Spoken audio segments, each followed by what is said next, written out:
We're here with the owner and president of Sir Shave, Mr. Keith Banks. I want to thank you so much for having conversations with Verdel Jones. Come to your shop. It is just gorgeous. Thank you. So thank you.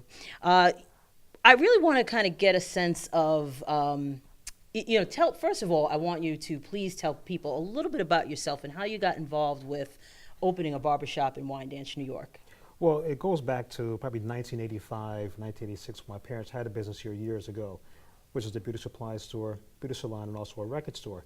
So once again, back in the 80s, things were different. Beauty supplies was a very bustling business for African Americans. Right. But the years are going by, and that kind of just went to the wayside. Right. So they started doing different things. So I just always said to myself, if I came back Interesting.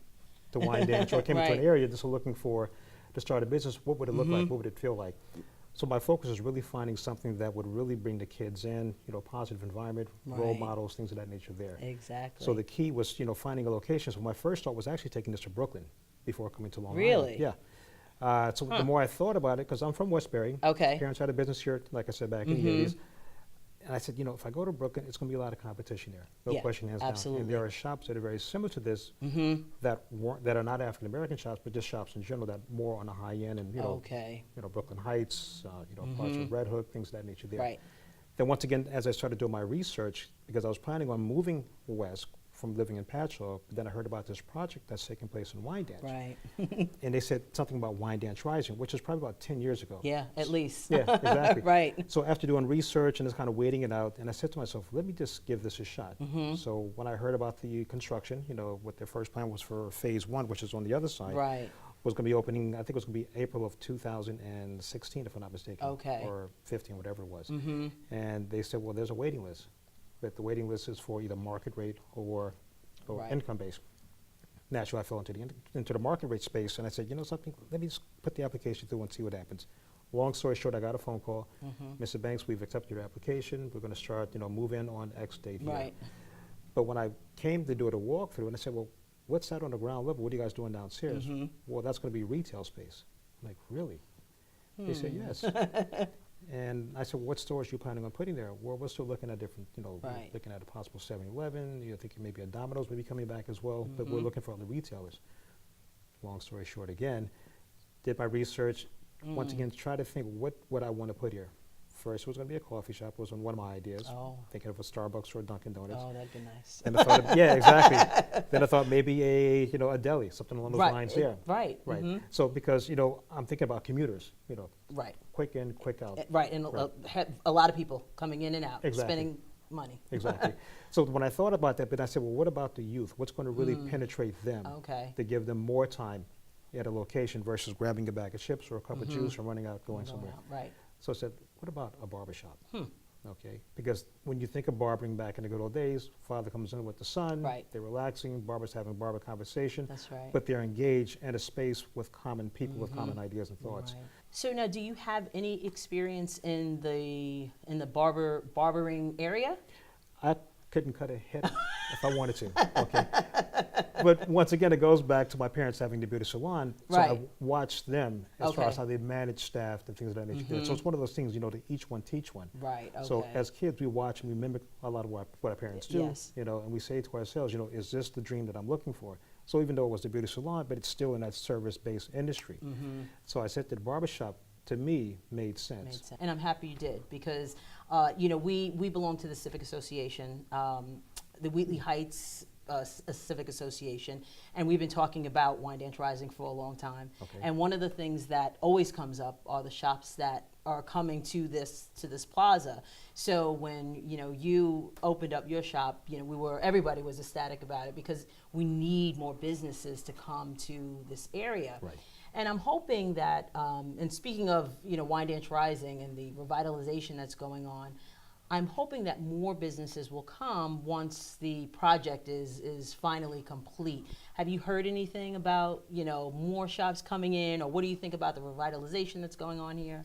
What's great? It's fabulous when you see. Beautiful out right, there. when you think of It is Wyandanch beautiful. years ago. Right. And I tell a lot of people, when you look at this kind of an investment in a community like Wyandanch that has gone through a lot of struggles over the years, Yes. because I look back at Brooklyn, I look at Harlem, places that went some of those same growing pains, but now Yes. when you look at it today, the diversity there is just phenomenal. Right. So when you look at the investment that's been placed here, you A have to lot. say to yourself, what can I do to be a part of this? Right. So when I look at, like I said, the barbershop, now we have a Domino's here.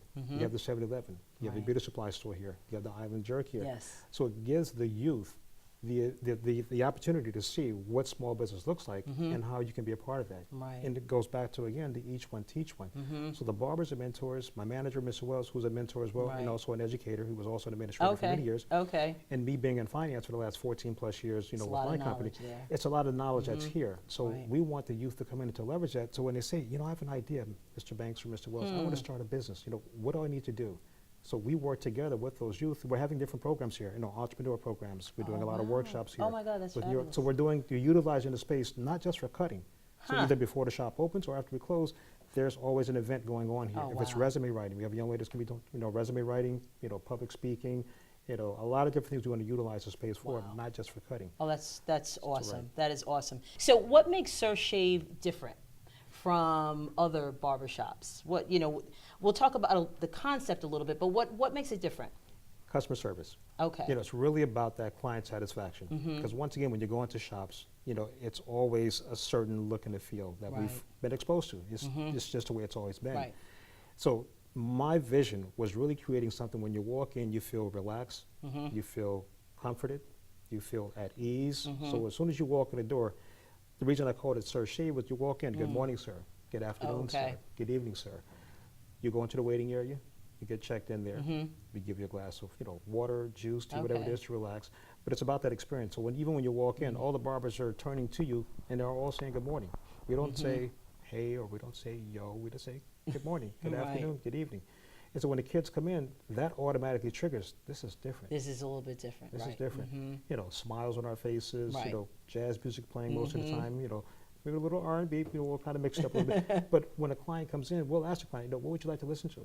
Okay. To choose that station for them. But once again, it's about that experience when they're in the shop to make them really feel special. So it's a Right. red carpet effect. We're giving you the creme de la creme. Yeah, which is nice, and that is very different. Yes. Yeah, it is. So what type of services do you offer here? Everything, from the hot towel shaves, shampoos for the men as well, manicures and pedicures for men and for women. For men and women, Okay. okay. Massages. So ladies, you can come here too. Yes, exactly. We have a massage therapist, Miss Thomas. So she is Okay. amazing, a licensed medical massage therapist. Her room's in the back here. Oh, So she okay. does that for Oh men and wow, for like women. full body? Full body. Nice, Full okay. body. Yes, okay. And like I said, then we have our retail products, so hats, which are very popular, our beer products as well. But the ladies, they get cuts as well. So we do cuts Right, for ladies, as long okay. as the hair is 8 inches or less. Okay. That's a standard. Yeah, that's a barber rule. That's yeah. a barber rule, That's a okay. barber rule. So you had to learn a lot about The industry. the Yes, industry, yeah. right. So that brings me to the next question. How do you, because you work full time, Absolutely. outside of your business, Yes. how do you juggle working full time and being able to run a successful business? Time management, prioritizing your days. Yeah. So for me, my day starts at 6 o'clock in the morning. Okay. My dog wakes me up, Right. take him for a walk, come back home, get ready, showered, check the laptop before I head to the office, because I'm a field specialist in corporate Okay. finance. So I'm on the road all day long. And my Okay. office is in Jericho, Okay. but I can be in Rockland County, I can be in Manhattan, I can be in Connecticut. So I'm on the road all day long All for day, the most part. okay. So to that point is that, it's really about managing your time and prioritizing your day. Right. And delegating. Okay, Delegation is big, and that's yeah. a key thing. And having a staff that you can trust, Right. that understands your vision and your purpose, because it's a win-win for us all. Right, So when you look at absolutely. it, at the end of the day, it's a lot of work, no question, hands down. But for me, it's worth it, Right. because it's really about the community. Right. So being that mentor, being that beacon of light for the students and the kids, or even the adults that are looking to start a business, to say, if he can do it, he's 5 feet tall, little bitty thing, we can do it as well. Right, And this right. is working together. That's the important thing. It is. Yeah. So what are some of the challenges that you faced since opening up? And when did you guys open up? This is going to be our 4th month. Oh, We're oh 4 wow, months. okay. Oh, wow. So- And a lot going on. A lot, exactly. And so, Okay. So the challenge is really about, is understanding that this is new.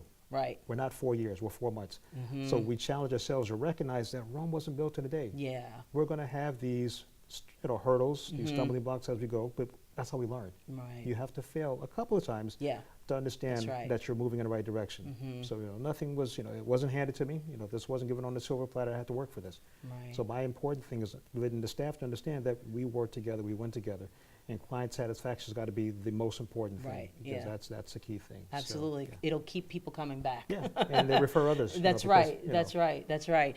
So, like, what type of barbers do you have? You talked about the massage therapist. That's outstanding. So, what type of, what should they expect when they come to Sir Shave? They should expect falling asleep in the chair. Okay. They're going to get pampered from head to toe. Okay. Because the barbers are master barbers. Okay, so in their own right, they understand client satisfaction and that experience. So the client comes in, once again, they get greeted, they'll get something to drink before they get into the chair. Once they're in the chair, they are at the mercy of these barbers Right. to basically do the right thing. And it's about the scalp massage, it's the facial treatments, it's the hot towel shave, the steam that's a part of that shave as well. Nice. Once a client is back up in the chair upright, they take him, he gets a shampoo. Okay. They come back, but it's really about having conversation as well. So it's really when the client is in that chair and they're having a Right. dialogue, it could be about music, it could be about law, it could be about politics, it could Right. be about finance, it could be about the kids going off to college. But having a discussion when they walk out, they want to come back They for wanna come more. back, Okay, right. because once again, that barber is learning from that client, and vice versa, depending on the situation. Right. So it's having that conversation. So when you walk out, you feel like this is a positive, Yeah. moment. You walked out decompressed, no stress, your hair's let down. So, I mean, the clients love it Right. because there's no profanity in our shops. And the barbers understand when a person is sitting in a chair and they slip the tongue, excuse me, sir, we don't do that here. Right. Nice. And the customers respect that. Yeah. Because, Absolutely. when the mothers come in with the kids, yeah. Right, exactly, We wanna make sure exactly. that's Right. okay. Sometimes I usually never really brought my son to the barbershop, but when I did, I felt a little bit uncomfortable Right, right, exactly. going to the shop. So that's great. And a lot of mothers tell us that, which Yeah, is important. definitely. They're looking for that. Right, absolutely. So can you please tell everyone where they can find Sir Shave, the location, and to make sure that they get here to check out Sir Shave? Yeah, it's 10 Station Drive. We're Unit 7 in Wyandanch Village. They call it the new Wyandanch Village. We're right next door to the T-Mobile. Okay. So you can definitely see the sign from right out the front. There's barber flags throughout the entire area. Right. And one other thing that we're planning on doing is we're working with the MTA to potentially put that shoe shine station on the platform. So when clients Oh, are coming wow. through, they're going to get a shoe shine right there at the That station is as well. nice. That is nice. Do you get a lot of clients from the train? We get quite a bit of commuters. Nice. Right. Quite a bit, which is a great Nice. thing. That is awesome. Yeah, this is a great location. Yeah, I Great mean, the location. traffic is great. The commuters are looking for that type of service. Because when Absolutely. they get into Manhattan, they're going to get it there. Why not get it before Why they get on not? the train? Exactly. And that's what they like, is the exactly. convenience of it. So this was so great. It was so nice speaking with you and Same learning here. more about you and your shop and what's going on. I love the fact that you have events going on here. So I want to thank you so much for being on Conversations with Verdel Jones. Thank you. I appreciate you having me here. Thank you. Thank really, you. really do. Thank you. Thank you. Thank you. Thank you, everyone, for watching Conversations with Verdel Jones.